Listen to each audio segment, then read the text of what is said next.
All right, it's been an odd reading year. I feel like every reading year gets a little odder as I continue to do this channel, but last year, if you remember, I was very like, what went wrong with my reading year? It didn't feel very successful. This year, I think is more successful, but I think ironically has less favorites, potentially, like all-time favorite books. I don't know if that's just because as you read more and more, it takes more to excite you, or if I really just haven't been grabbing the things that are, meant to be all-time favorites for me and my taste. But what I will say is there were less middle-of-the-road reading experiences. And I don't mean that by, like, star rating. I mean, like, I've at least had emotional responses to the things that I've been reading, to the projects I've been putting out on the channel. So it's been a memorable reading year. I don't feel like I spent my time reading things that weren't landing for me. And I do think, it's been a bad year for me keeping track of, like, my books, my stats. Like, it's been a trial just to at least get the book into Storygraph, much less rate it. But I do think I've successfully read less books than last year, which I do think was one of my bigger problems because it just felt like so much fluff, like filler, and nothing was really sticking. But because of that, normally, I have top 10 science fiction, top 10 fantasy, things like that are my end of the year lists. And this year's going to be a little different, as you'll see later this week. There's going to be like a runner-up top 10, and then there's going to be like that final top 10 that will come out on my birthday because that's what I do. I like to have one of my top 10 videos come out on my birthday because it makes me happy. But I still wanted to talk about some books that I don't think will end up on other lists. Like, I still have to do my, like, series wrap-up, like all the series that I finished this year. I have to do my worst in DNF video. But these are books that I think were still great experiences for me, but they're not going to make it on any of my best of lists, or they're not going to be in that series video. Obviously, they're not worst because they are, like, memorable moments that I treasure. So I wanted to talk about them here and kind of go through briefly the year as a whole. Not a lot of stats, just talk about number of books, number of pages, and a moment I wanted to reflect on. So this is, my year in review because if I've been bad at upgrading my Storygraph, I've been atrocious at upgrading my Goodreads. I think I stopped doing that in March. So here we go, starting with January, where I read 15 books, 6,200 pages. I thought November was the book where I read the most. And I think actually I forgot about January. January was also where I was doing the first of many collaborative video projects that I did this year, and that was reading the last 10 years of Goodreads Choice Award winners in the young adult science fiction fantasy category. So I read a lot of those in January. That's like the memorable thing about January is the number of audiobooks I listened to while doing jigsaw puzzles. Truly, that's what January is to me. There were other books floating around that I'll bring up in other videos. I guess another book that I won't bring up in other videos that I read that month is Trust in the Emerald Sea. That was a book I read. That was the start of the year of Sanderson. That unfortunately for me probably wasn't as big of a hit as it was for others. I do have my Should You Read for all those books if you want to know my thoughts on them. So January, starting off with a lot of books. Not all of them winners, but that project was really fun. February, I read 9 books for 4,500-ish pages, and this month was big because this is the month where I finished The Wheel of Time, which is not like a happy moment, and I'm sure I'll talk about this more in my my series wrap-up video, but like truly too notable of a moment to not bring up is finishing a series that I started before I started my YouTube channel in 2019. Like, it was done. Another highlight is I read Bryony and Roses by T. Kingfisher. This was such a fun time. I read it in the course of 24 hours around Valentine's Day. It's a Beauty and the Beast retelling. Lovely. It was just such a nice moment that I remember where I was just like, work's done. Have this nice book. Lovely banter. Lovely predictableness, but also that dash of T. Kingfisher spook. Super fun. March, I also read 9 books. I read 9 books a lot. That's apparently my average book. That's also something I learned looking at this. 3,800-ish pages. And we'll talk about another T. Kingfisher. T. Kingfisher this year and I liked a lot of the books I read by her. None of them were all-time favorites, but all of them led to memorable moments, which is truly all you can ask for. And this was A House with Good Bones. I liked this one. I think the ending didn't really match the beginning for me, so I felt like I was reading 2 stories pacing-wise. I really liked the first 2/3, and I couldn't put down the last third. But overall, it just stopped it from being one of those all-time favorites. But I loved meeting Samantha, getting to know her. I remember the weekend morning when I sat up and cuddled and finished the book. It was a good time. Good moments.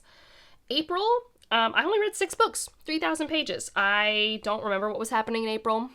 I was trying to think, why in April did you read so little, Angela? and I don't have an answer.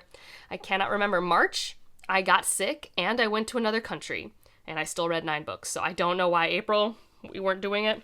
But a book I'll bring up from that month is A School for Good Mothers, which I read for my local book club.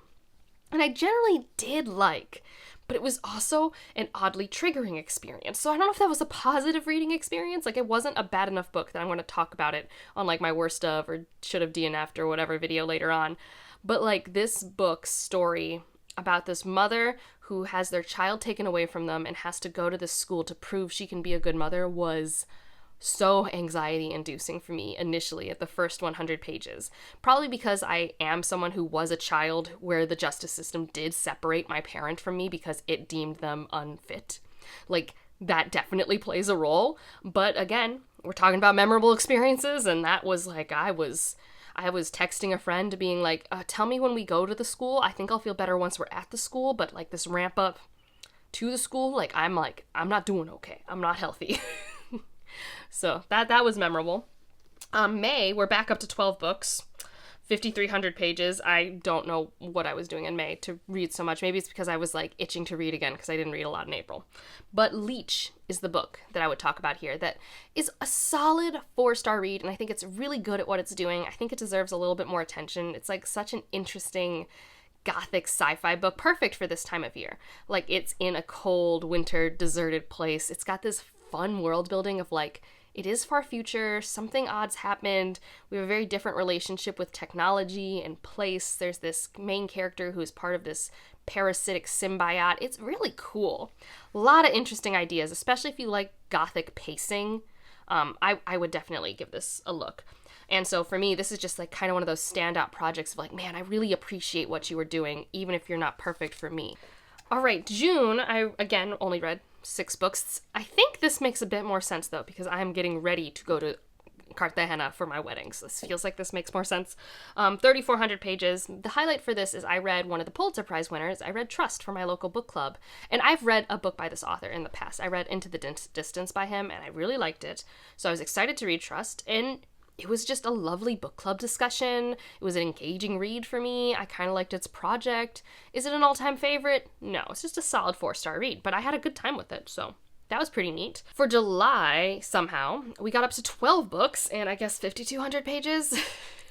Now, I'll be talking about a lot of these books, I think, in the July month and other videos, but one that was a reread that I really wanted to shout out is The Best of All Possible Worlds by Karen Lord. I got to interview her this year. Such a time. Wonderful.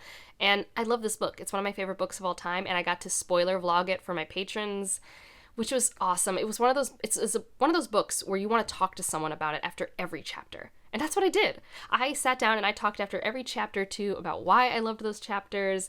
The interview, I got to learn more about how this book was constructed, and which makes so much more sense to me. And like on a personal note, this was like, I was cat sitting Tony, and I also have some clips of Delilah and Putau, and you know, it's a happy memory for me before life got really, really, really chaotic starting in August. So for that reason, that moment in book, that weekend, because I did make it like a weekend read, was really special. Moving on into August, where I read 14 books, but only 4,800 pages. Yes, this was a novella month. I'm remembering that now. And the book I want to shout out is a novella that I'm not going to bring up in other videos, and that is Untethered Sky by Fonda Lee, which is a project about this woman and her rook. It's kind of like an animal companion story, but it's not like an animal companion that's sentient. It's an actual wild animal that she forms a bond and relationship with, but it's not like this rook has any buy-in to her per se, other than a source of food and training. So I think it's really interesting. That type of project I think it's perfect for a novella space. I really liked the politics of the world. I liked the human-human interactions and their relationships. I can see why it doesn't work for everyone, and it's very, very different in tone and pacing to the Greenbone Saga series, even almost a little bit in writing style, I feel. But I really liked it. I mean, it's, like I said, not going to be on any of my favorites lists, but it was a good time. Next up, we get to September, I think. 8 books, 3,300 pages. And I was actually surprised when I was looking at my September and I hadn't put this book on another list. And I'm like, should I retroactively put this book on another list? But no, I mean, it was a really fun time to read, but it's truly not, it wasn't memorable enough to go on these other lists. And that is Blood Over Brighthaven by Emma Wong, which I really did like. I thought this was a really fun time. I enjoyed reading it. It had a great writing style. I like how Emma Wong info dumps. Her worlds are cool. Info dump them. Tell me about your world and how cool it is. I liked the character dynamics between the two characters. I think it could have had favorite potential if one of the two characters got more page time in terms of their point of view.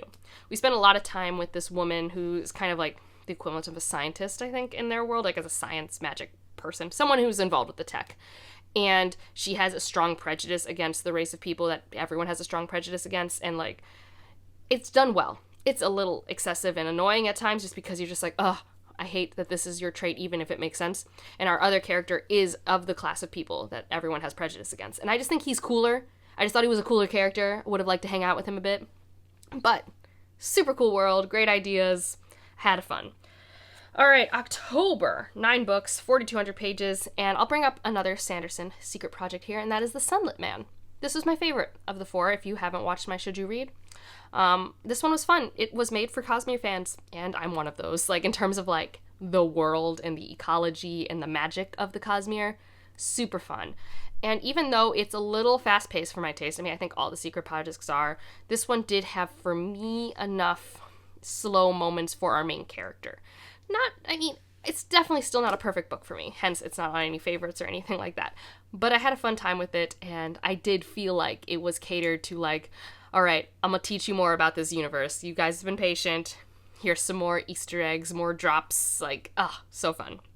And then November, 13 books, 6,000 pages, and we come full circle, where I'm just doing a Goodreads Choice Award project again, and oh boy. I think almost the entirety of November were Goodreads Choice Award books. I have a wrap-up for that. I have the Goodreads Choice Award video up now. A whole thing. Like, and I say this in the Goodreads Choice Award video. Did I have any new favorites from that? No, I had some fun surprises.